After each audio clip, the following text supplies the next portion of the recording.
I need an answer for why the answer to the question, who created God, never kills the question in my mind. The answer to this question satisfies me for a while, then the question keeps coming back again to my mind.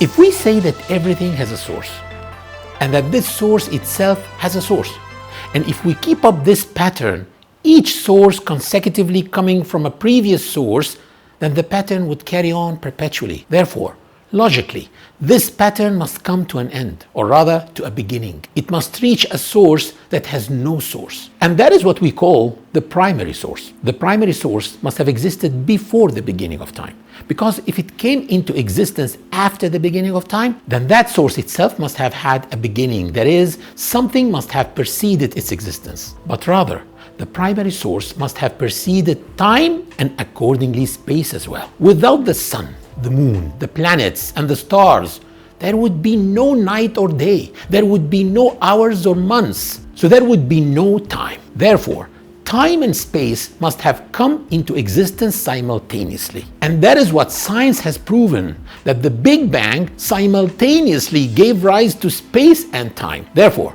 the primary source must have existed prior to night and day and prior to sun, the moon, the stars. In other words, it existed before time and space. This primary source is what created time and space. The Quran says, "And it is He who created the night and the day, and the sun and the moon." Notice how apt the Quranic description is regarding the relationship between space and time. When the Quran says, "He created the heavens and earth," it describes space. And when it says, "In truth, He wraps the night over the day and wraps the day over the night," it refers to time. It also describes time in the following verse, "And has subjected the sun and the moon, each running its course for a specified term." Therefore, the primary source, that which was not created, is the one who created the heavens and the earth and all that they comprise. He is God Almighty.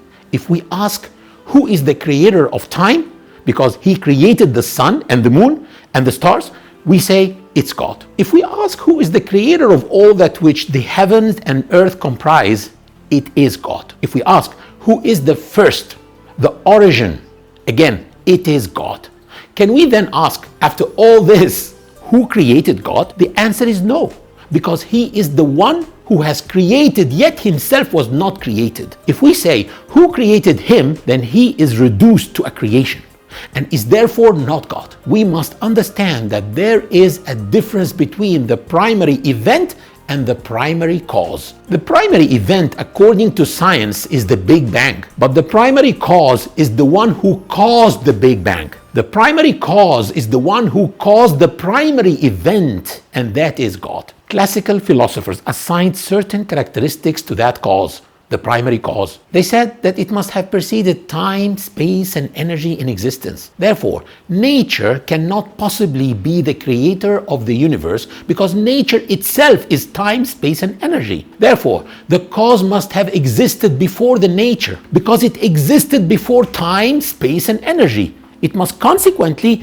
be the first, the primary cause. It must also be omnipotent. In Quranic terms, this is expressed as having power over all things.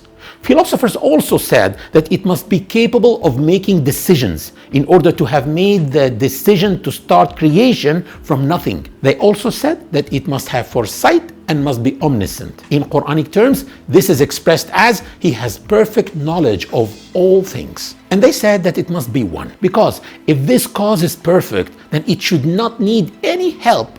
Therefore, it should not need any other cause with it, and that is the creator. So when someone asks after all this, who created the first creator, then the question itself is invalid. Why is it that we understand this answer, but yet are not 100% satisfied with it? Why do we go back to asking the same question again after feeling that we were okay with the answer which we heard just a few hours or a few days ago? When I say that God is merciful, it is easy to comprehend because you know a merciful person in your life whom you can use as a standard. When you hear the word merciful, you can instantly comprehend that concept because you have seen in this life mercy. Perhaps from your mother or even a cat tending to its kittens, it's not a foreign concept to you. Rather, mercy is a concept that is present in your life, a concept that you witness and experience, and therefore you understand fully. The same applies if I tell you that God is forgiving. You will summon a mental image of someone whom you know to be forgiving and who is not easily angered, and you will therefore have no difficulty grasping the concept, because you have something or someone to refer to as a standard. But when I tell you that God was present prior to time and space, these words and such a concept is very difficult to fathom, because there is no experience or phenomenon similar to it in our minds or in our lives that we can use as a reference. Yet it is possible for us to understand this. I can make sense of it with my mind, although I cannot imagine it. That is the reason why the response to the question, who created God, is not 100% satisfying, because despite the fact that we can very well acknowledge it with our minds, we are incapable of imagining it and therefore fully comprehending it. Although we are able to understand the concept rationally with our minds, we cannot imagine it or conceptualize it. We can't picture it in our mind's eye. Astrophysicists say that there are other dimensions in the universe.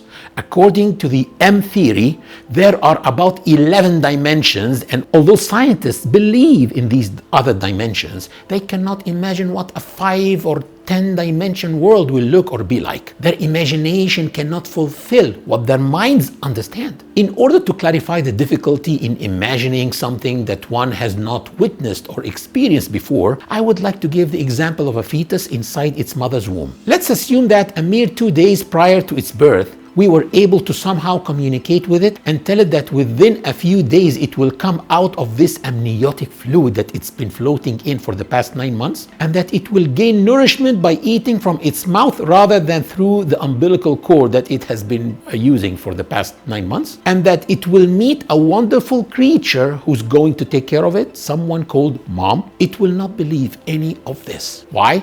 Because it cannot possibly imagine any of it. Even though it is the truth, it would certainly deny the existence of its mother, despite the fact that it is indeed inside of her. In order for an answer to satisfy us 100%, one must either be able to make sense of it as well as imagine it, or else faith must come into play and compensate for one's inability to imagine it in terms of one's own personal experience. In other words, to be able to relate directly to it. Therefore, the first trait of the believers, which is mentioned even before praying and before giving charity in the Quran, is those who believe in the unseen. It is the belief in the unseen because faith stems from reasoning and understanding.